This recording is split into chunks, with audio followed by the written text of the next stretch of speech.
Hey, what's up, guys? Welcome to Game Jones. I am Tiberius Jones, and today we are talking about computer cases, and specifically today the Thermaltake Core X9. Now, I picked up this case last week. I've been looking for a replacement case for my PC for a while.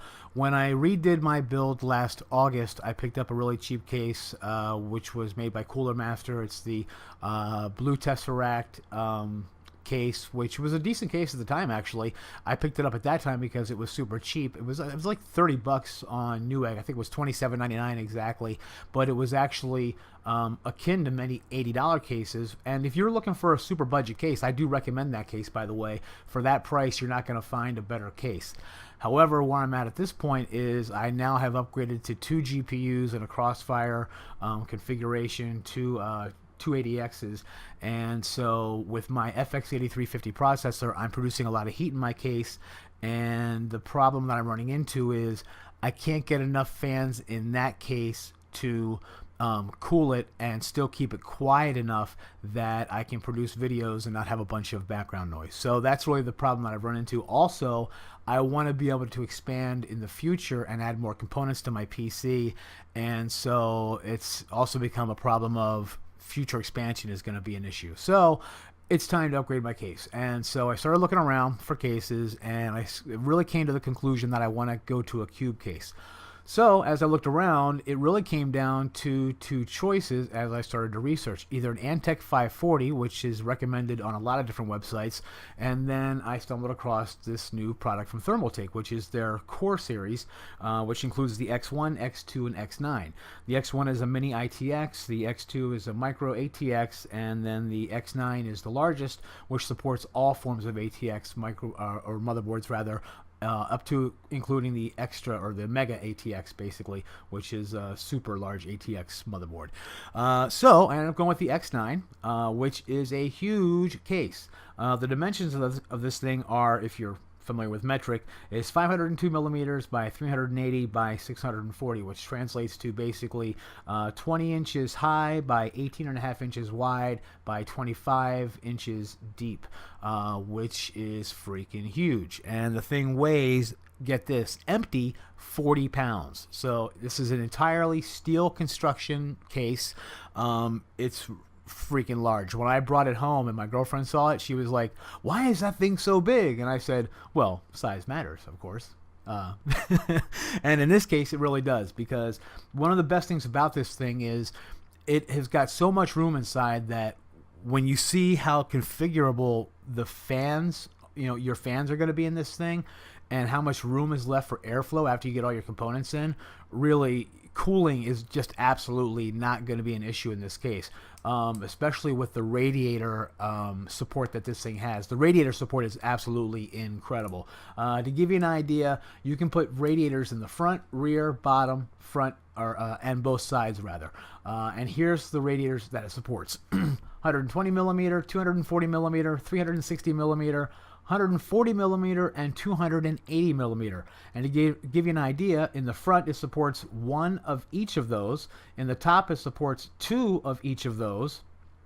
And in the by the way, in the top it also supports 420 millimeter. In the rear and the left and right side it supports the same, and in the bottom it supports the same, including 420 millimeter. So you can have all those radiators in all the surfaces of this case. It's absolutely unbelievable how much airflow you could possibly create in this thing. So water cooling is all over the place. If you want to do it, the sky is the limit. Now, when I say sky is the limit, I literally mean sky is the limit, because this case is also stackable. Now, what do I mean by that exactly? Well, if you get a second case, the top case, you can remove the feet, remove the top of the bottom case and the bottom of the top case, screw them together, and actually create one big case.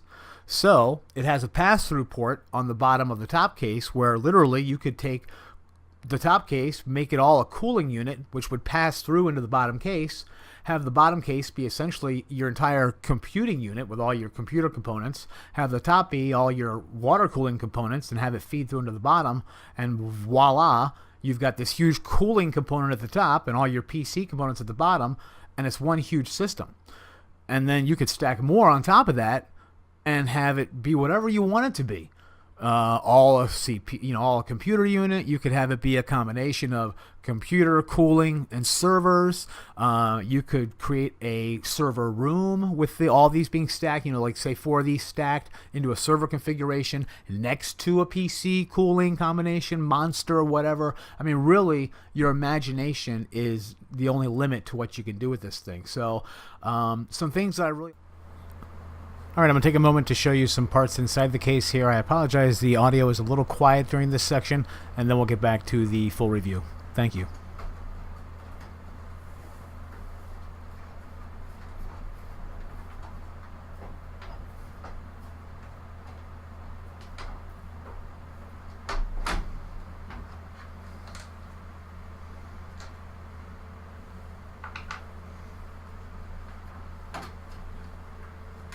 What I like about this is the thumb screws stay in the holes in the case from the lids, so you're less likely to lose them. I love how open this is. Now I'm going to attempt to move the camera over here. It's probably going to go out of focus a little bit.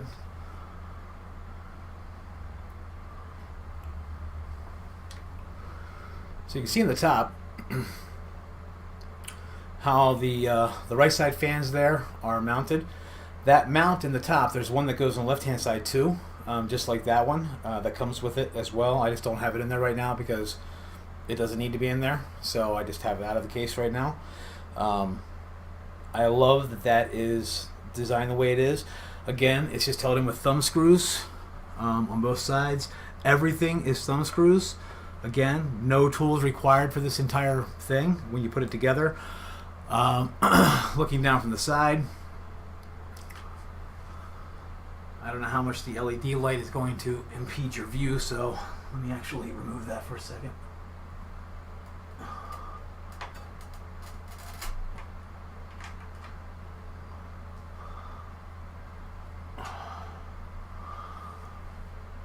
So you get an idea of how much room is in there. I mean, the case is just freaking immense. The top half there, you can get an idea of how much room is left from the motherboard. It's the 2 video cards. Those are full-size R9 280X video cards. And you can see from the end of those to the front of the case how much space. Here's the front of the case. Between here and here. It's ridiculous. It looks like it's a micro ATX motherboard in there. That is a full ATX motherboard. I mean, this is all open space for airflow. It's awesome. Down in here is where the 200mm fan is mounted in the front of the case. If you take out these cages here, where the 5¼ bays are, you can put more fans in the front here. Of course, I got the fans in the top here, and then down on the other side, which you can't see from this side, but they circle around. I don't know if you can see those or not. Yeah, you can see them down there on the bottom. I've got 3 more fans mounted down there. One of them is not lit. The one in the very back is not lit. So there's 3 more fans mounted down there along the bottom edge. So fans out the wazoo. See, in my drive bays in the front, I've got a CD-ROM in the top, DVD RW actually, and then 2 fan controllers. That's the USB 3.0 header. You really can't see here in the dark. You can kind of half see it. I've got a USB drive in there, Xbox 360 controller, the LED light is blinking, and the power light is on. Then it's got Thermaltake's little logo at the bottom. And circling around to the back. The only thing that's really lacking in the back, in my opinion, is the there's the other 120mm installed fan that comes installed with it. That's here. You got your back I/O ports here. I wish it did have a fan down here that was installed. It doesn't, and it also doesn't have a filter down here. That's the one thing I said was lacking. I wish it did have a light back here of some kind pre-installed. That would be nice. Or even if this pre-installed fan here was lit, that would help for plugging stuff in the back here in the dark.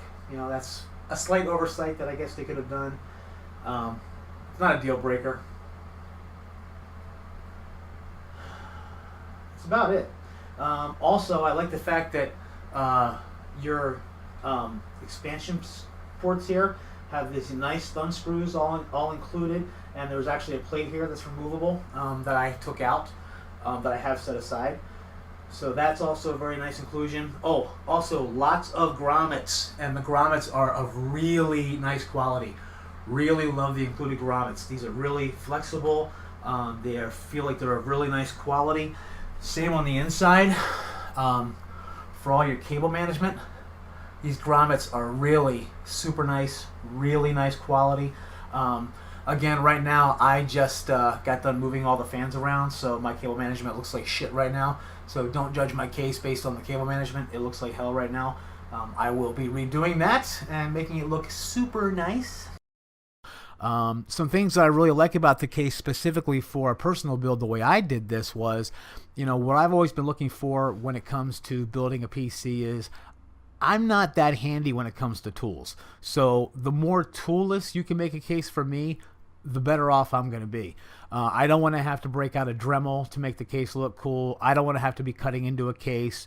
I also want to have lots of room because even though I don't have big hands, I tend to find myself in a smaller case scratching my hands up or getting frustrated because I can't get my hands into little places to plug in header connections or move parts around or make fan connections and those kind of things. So the more room I have to work around inside the case, the easier it is, and I'm sure that's true for you guys as well. So in this case, that is just not a problem. Some other ease of use things that I love is the fact that the motherboard tray comes out completely. It has a huge cutout for installing your CPU, your custom CPU cooler. So when you're putting this together, you can just take the tray out, put your motherboard on. All the motherboard risers are already installed when you get the case. So you just put your motherboard on, install your CPU cooler, put your RAM on, anything else that goes on the motherboard ahead of time. Then go ahead and put the entire unit already pre-installed onto the motherboard tray. Put it all in as one unit. It makes it so much easier for installing. You don't realize what a time saver and just sanity saver it is until you have the ability to do this. Another thing that I really love is the fact that the motherboard goes in laying horizontally. So it takes so much stress off of your video cards and the PCI Express slots rather than having them laying, sticking in sideways where they have stress from hanging there. I love that feature because, you know, how much wear and tear does that take off of your motherboard and extend the life of your motherboard and potentially your video cards as well. God knows how much life that's adding to your components. So I just love that design as well. That was a huge selling point for me when it came to this case, for sure. Especially being in a Crossfire configuration with two expensive video cards. I love that. So those were two huge things for me. Also the modularity. All the components in this case you can really put in any kind of configuration you want. As you look at the bottom of the case, the hard drive bays you can put in any quadrant of the case you want. The fans you can completely move around. For instance, when I first put this case together, I had 6 of the fans were all in the top. So I had 3 on the right hand side in the top and then 3 on the left hand side in the top. Well, after I had it that way for a while, I decided I didn't really like that, and I decided I wanted to have, as I have it now, 3 fans on the top on the right, and then I decided to move the other 3 fans down along the bottom right side. So I just went ahead and unhooked those, and then I moved them down to the bottom right. Wasn't that hard to do, didn't take very long, so I did that last night. So right now, as you see it, the wires are hanging because I haven't tied the cables up since I did that last night because I wanted to see how the temps would be with the new configuration before I went ahead and did all the cable management. Now, as far as cable management, that's another thing. This case is great for cable management. First of all, when you get the case, Thermaltake has included 1,000,000 screws for you of every type. Now, while they've already installed the motherboard risers for you, they give you a ton of extra ones. Not only enough to install the motherboard, but a bunch of extra ones just for basically shits and giggles, which I love the fact that they give you all these extra screws. Not only those screws, but basically screws of every variety, including a ton of extra thumb screws, which I love that they give you all these extra thumb screws.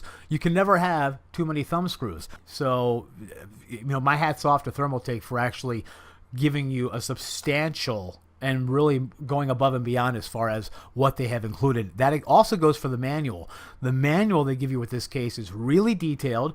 It shows an incredibly detailed diagram of all the parts of this case, how they go together, how you can configure the case, really super detailed. And a lot of times when you buy stuff that's made in China, the manuals just completely suck. They're indecipherable. That is not the case with this manual. It's really good. The website is the same way. When you go to their website, the thermaltakeusa.com website it's a really decently designed website, easy to understand. You won't have a problem getting around on it. It's a lot better than many tech websites that I've had to go to get support and those kind of things. So very impressed with their overall website. The manual is just off the hook good. So those were some really nice things I liked as well. So again, as far as being able to move components around inside the case, just completely impressed. Also, that configurability and modularity extends to the USB 3.0 header that comes with the case as well. Now, when you get it, it's going to be installed on the front left-hand side of the case. As you look at the case from the front, it'll be along the left-hand edge. I moved it to the front right-hand edge. They're completely swappable, so that the blank panel and the USB 3.0 header just swap, which is really nice. Now, I did have one issue with my case when I got it. The second from the top USB 3.0 outlet did not work on my case, so I've already called Thermaltake about it, and I have the option of either RMAing it, or if I want, because this was bought through a Micro Center store, I can take it back to that to a Micro Center store that's not really that close to my house. It's an hour drive away, so I can either RMA that part to Thermaltake, or I can take everything out of this case, empty it, and drive it to that Micro Center and exchange the case. I haven't decided which thing I'm going to do yet. I'm actually considering, just because it was actually so easy to build this case, I might just take all the parts out of it, drive it to Micro Center, and exchange the case, get a brand new case, rather than have to wait for the header to come back. I haven't decided yet, though. So I'll update the video with some new notes letting you guys know what I decided to do with that. But that was the only issue I had, was that one USB 3.0 port wasn't working. Everything else was great. I had no problem swapping the header from one side to the other. It was super easy to do, and everything worked great. So that was really a minor thing, but it is unfortunate that it didn't work. The other thing was the 3.0 outlets are a little snug. I found that wasn't the only one that was kind of snug. Plugging into all of those four is a little snug, so you might want to be careful when you get it the first time that you plug it in. Don't force the plugs. Make sure that you are aware that they are a little snug. Not sure why that is, but they definitely are a little snug. So that was kind of interesting. But the other ones did work fine. The other thing that was just kind of odd I noticed was, well, I guess it's not odd because there's no way around it. Because this is swappable, when the USB 3.0 header is on the native side, which is the front left-hand side as it comes, your power button is on the top and the reset button is on the bottom. If you swap it to this side, the reset button is going to be on the top and the power button is going to be on the bottom. So you have to be aware of that, because if you are moving the case for some reason, your natural inclination is going to be to grab the case along the sides near the top, because that's just where you're going to naturally grab the case.